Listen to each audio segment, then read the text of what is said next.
de ces éléments est défaillant, il va le remonter. Et puis nous, ça va tomber chez nous dans un logiciel qui va nous dire attention, tel robot a tel problème, à vérifier, ainsi de suite. Les millions d'articles ne restent jamais très longtemps dans les étagères en mouvement qui se déplacent aussi vers les stations de prélèvement. Ces stations sont la première étape quand une nouvelle commande est passée.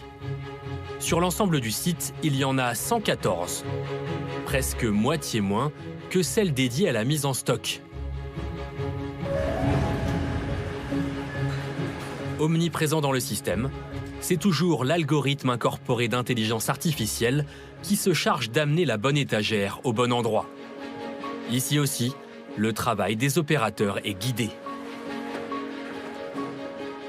On a un petit écran qui va nous dire quel est l'article à prendre, où est-ce qu'il faut le prendre, donc dans quelle case de l'étagère.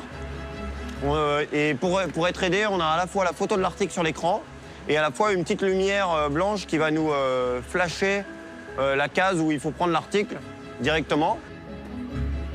Donc plutôt que d'avoir un employé qui va se retrouver avec 40 cases devant eux et à devoir chercher visuellement dans les 40 cases, on va leur mettre en lumière une case spécifique qui est la case dans laquelle se trouve le produit. Une seule case peut contenir jusqu'à 10 références. Lorsque le bac est plein, qu'il a atteint son poids maximum ou qu'un article doit être expédié, l'opérateur le fait partir. Mais ici, on ne va pas du tout rassembler les commandes. Les commandes, on va vraiment les rassembler à l'étape de l'emballage. Ici, on prélève des articles qui ont besoin d'être évacués dans la journée ou dans la nuit.